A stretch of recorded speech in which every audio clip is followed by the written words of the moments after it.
RTP. Ya está con nosotros don Ramón, 7:15 de la mañana, Santiago Basabe, docente de la Universidad de San Francisco de Quito. Vamos a hablar sobre el análisis de lo que ha ocurrido en las primeras semanas de enero del 2026 y también, ¿por qué no?, hablar de lo que ha ocurrido en la Revolución Ciudadana, una nueva presidenta, un nuevo liderazgo, serán nuevos rumbos. Veamos qué ocurre, vamos con el análisis de Santiago Basabe. Doctor, bienvenido. Hola, buen día con la audiencia. Un gusto estar con ustedes. Gracias a usted por acompañarnos. Empecemos con esto, la Revolución Ciudadana. Vemos que hay ya una estructura que anteriormente pues se hablaba de consolidación, de una estructura firme, se ha ido desgranando de a poco a llegar hasta una convención que tuvo una única lista. Gabriela Rivadeneira hoy es la presidenta ya del movimiento, es también de una de las figuras más importantes de la revolución, como la señora Marcela Guiñaga, habla de un movimiento propio. ¿Cómo analizar esto en un contexto a un año de nuevamente ir a las urnas? Bueno, o sea, hay varias cosas en lo que planteas, hay varios temas. Hay una nueva presidenta de la Revolución Ciudadana, por un lado. La Revolución Ciudadana, nos guste o no, es la única organización político-partidista que tiene el país con mediana estructura, nos guste o no, es la única. Existió una lista única. Y ahí más bien mi respuesta es en una línea medio de pregunta. ¿Y por qué debería extrañarnos eso? No de la Revolución Ciudadana, sino de lo que es la vida político-partidista del país, de lo que es del país. ¿Cuál estructura electoral, porque ni siquiera partidista, electoral del país históricamente, salvo la excepción de la izquierda democrática en los mediados de los 80, inicios de los 90, ha tenido un proceso realmente democrático de elección? Ninguna, ninguna. Todas han elegido a dedo a través del liderazgo máximo a sus dirigentes. En ese sentido, no veo por qué debería extrañarnos que haya existido una lista única. O sea, discúlpame si puede parecer medio cínico el análisis, pero es realista. Y lo que tenemos en adelante, efectivamente, con la señora Rivadeneira es algo que sigue la línea del correísmo más ortodoxo, del correísmo de hace 20 años, que no sé si electoralmente le pueda servir, que no sé si electoralmente le pueda rendir frutos. Ahí sí me queda una duda importante. Pero es algo que da cuenta nuevamente de lo que es el país políticamente. Desafortunadamente, pero eso somos y eso hemos sido históricamente. Y justamente esa decisión por parte del expresidente Rafael Correa de seguir eligiendo a sus amigos o a su gente de confianza, de alguna manera, no por sus capacidades o por una transición intelectual, de edad, de criterio, porque seguimos con la misma línea, ¿no? Una Gabriela Rivadeneira que se tuvo que escapar del Ecuador, cuestionada no solo ella, su padre en el 2020, con glosas, con situaciones muy incómodas, que seguimos dándole la espalda. Entonces, el ser político le da la carta para hacer lo que le da la gana y después seguir siendo elegido como un gran líder dentro de una organización que sí, le doy toda la razón, es creo que la única organización de ahora que por lo menos está organizada, pero que no tiene libertad y no tiene derecho, porque una elección, ¿para qué hacen tantas fiestas si ya sabían que le iban a elegir a ella? Exactamente, exactamente. El Partido Social Cristiano, ¿cuándo eligió democráticamente? Nunca. El CFP, cuando en la vida de Don Buca, de Asad Bucaram, ¿cuándo eligió democráticamente? Jamás. El PRE, ¿cuándo eligió democráticamente a sus máximos dirigentes? Nunca. Es la historia del país. Es la historia del país esa. No es la historia de la Revolución Ciudadana, al menos en el nivel que estás planteando. No estoy diciendo nuevamente que me parezca que así se debería hacer vida política, pero así se ha hecho vida política en el país y así se va a seguir haciendo vida política en el país. Esa es nuestra historia política. No es de liderazgos que abren el espacio a diferentes alternativas políticas dentro de las organizaciones electorales. No, son organizaciones de personas. La vida política del Ecuador es una vida política de personas. Así fue, así es, y creo que desafortunadamente así va a seguir siendo. Y lo que vemos ahora con la Revolución Ciudadana es algo más de lo que, insisto, hemos visto en ese partido, en otros partidos e históricamente en la vida del Ecuador en términos político-electorales. Entonces, desde esa perspectiva, no nos debería llamar la atención en lo más mínimo. Ahora, Insisto, valdría sí. la pena ir un poco más allá. La numeración de la señora Rivadeneira como presidenta. ¿Qué significa y qué lectura le da a la coincidencia de que la señora Aguiñaga haya tenido un apoteósico encuentro con los agricultores o montubios del Daule? ¿Hay alguna conexión, alguna cuestión que usted pueda referir a eso, Santiago?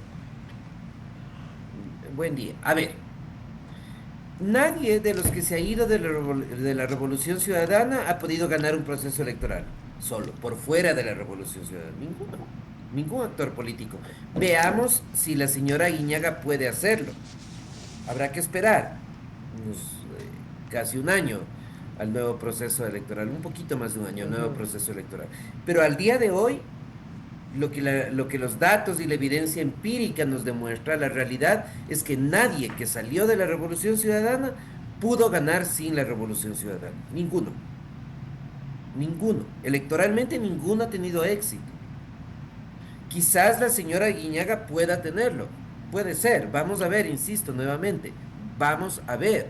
Ha tenido varios actos Marcela Aguiñaga para generar un espacio político propio. Me parece que es una política que se maneja muy bien, que ha sabido medir las posibles tensiones de las derechas y de las izquierdas. Es una persona que tiene mucho carisma, me parece, políticamente, que tiene una gran aceptación, no solo en el Guayas, a nivel nacional, pero no se ha enfrentado todavía a un proceso electoral sola.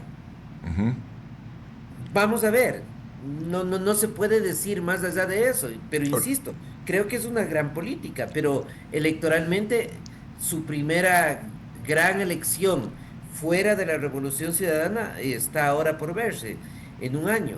A 2 años, 2 meses del gobierno del presidente Noboa, ¿cuál es su evaluación como politólogo? El presidente Noboa no es un estadista, me parece que no ha tenido la capacidad para entender la diferencia entre administrarlo la vida privada, que es muy complicada, por supuesto que sí, pero que es distinta de la vida pública. Creo que no cuenta con un equipo de gente que conozca de la vida pública para la gestión política. Quizás la gran deficiencia enorme del presidente y del gobierno es la gestión, precisamente. No hay gente que conozca cómo se administra el sector público, y un sector público extremadamente complejo como es el ecuatoriano, en el que se necesita no solo que los ministros y la gente a niveles directivos esté en el país y gestione, sino que se necesita un presidente que disponga, que levante la voz y que de esa manera gobierne, porque esa es la única forma, desafortunadamente, de administrar el país. Adelante, Astrid.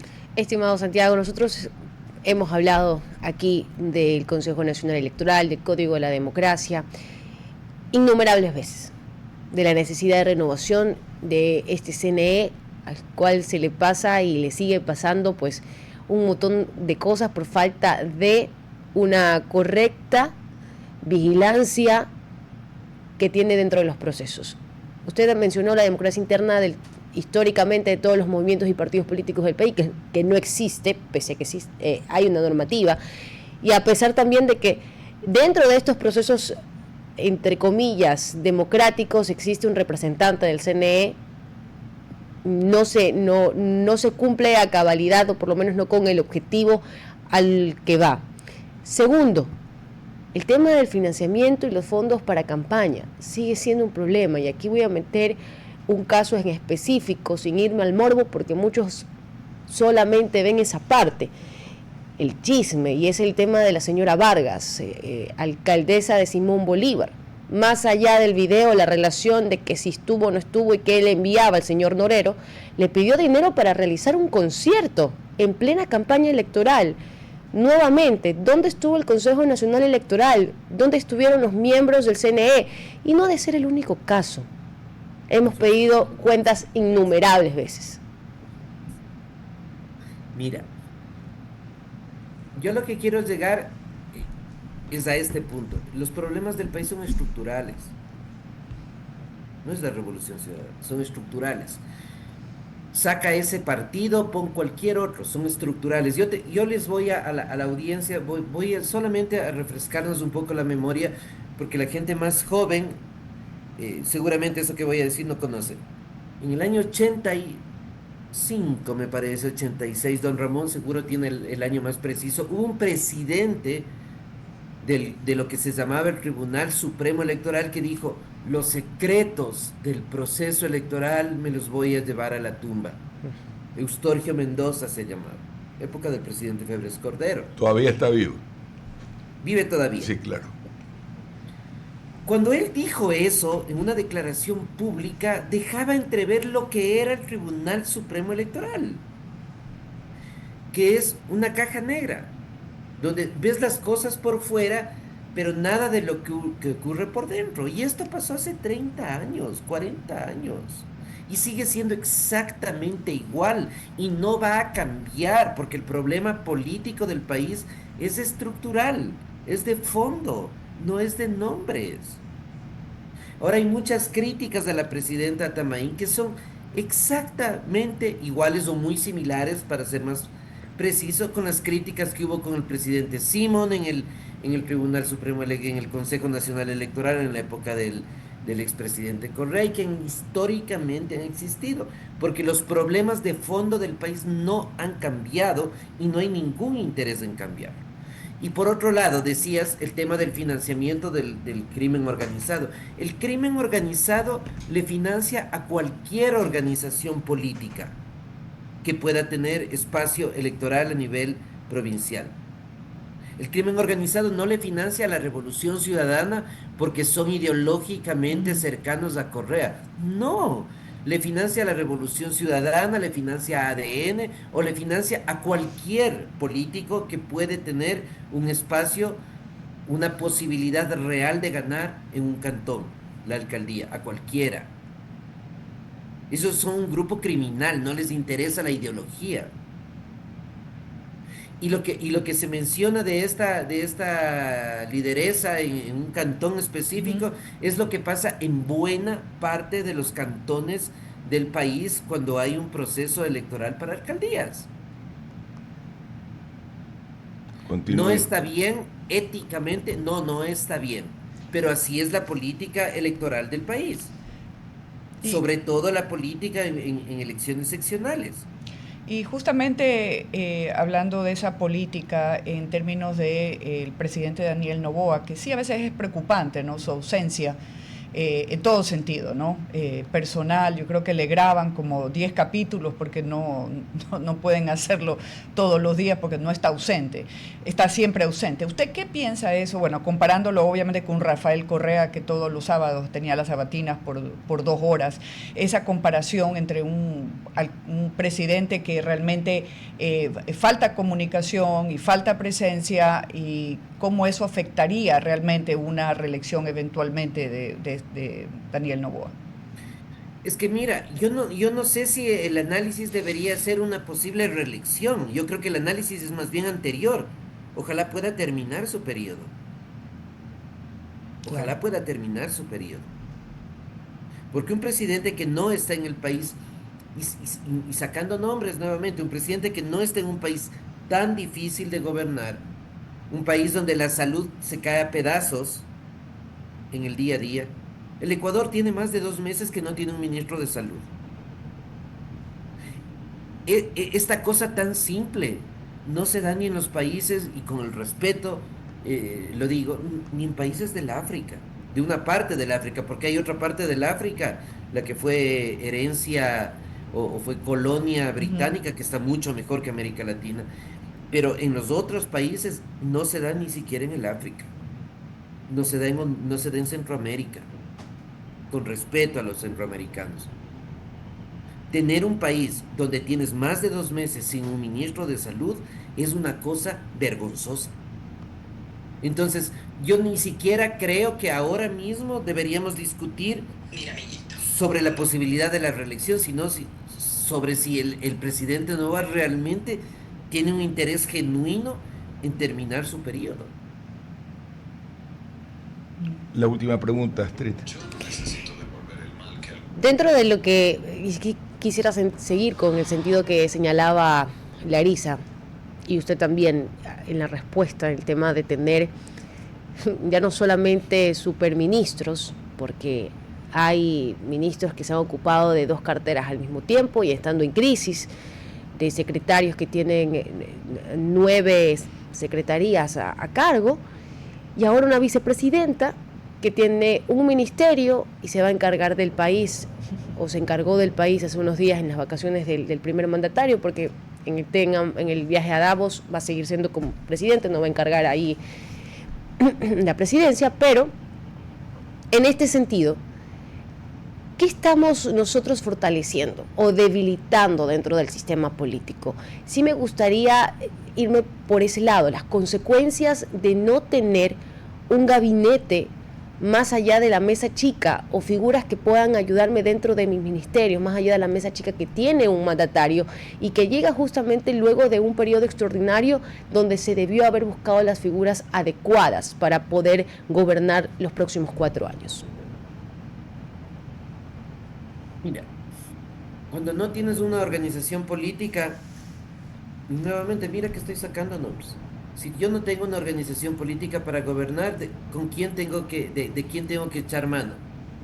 De la familia, de los conocidos y de los cercanos del colegio, de la universidad, de la vida laboral.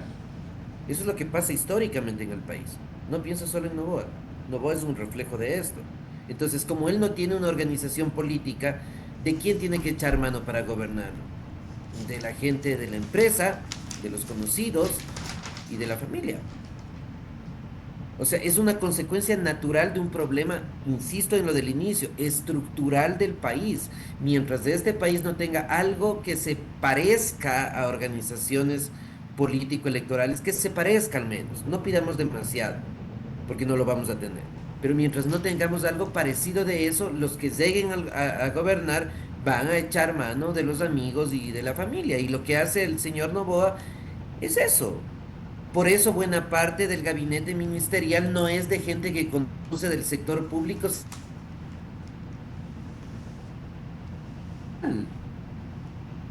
No digo que esté bien políticamente, insisto, pero es natural que tú hagas eso. Lo mismo le pasó al presidente Moreno, lo mismo le pasó en su momento a Correa. Y lo mismo les ha pasado a la serie de presidentes que no han tenido una estructura, algún nivel de estructura político-electoral. Por eso León Febres Cordero tenía mejores cuadros políticos, porque el Partido Social Cristiano en su momento algún nivel de estructura partidista tenía. Igual que al presidente Borja o que al presidente Osvaldo Hurtado, que algún nivel de estructura política tenían y podían escoger personas. Es cuestión de comparar. Para la gente más joven, el único presidente que desde el 79 ha tenido un solo ministro de salud durante sus 4 años de gobierno es Rodrigo Borja, el doctor Plutarco Naranjo, porque tenía una estructura política. Y luego en más han sido un ir y venir de gente. Entonces es un problema de fondo que además, lo más triste, esto sí, es que a nadie le interesa cambiar eso. Sixto tuvo ministro de Agricultura 4 años, a Mariano González. Claro, en agricultura, Sí. claro, sí. Yo decía en salud, pero sí, claro, Mariano González. Pero son excepciones que se pueden narrar. En educación, no, en educación ningún presidente. Gracias. En ninguno. Un, Un fuerte abrazo y una gran mañana para usted, Santiago. Un placer, Gracias, un gusto Santiago. estar con ustedes. El y gusto con es la nuestro, audiencia. gracias. Buen día. RTP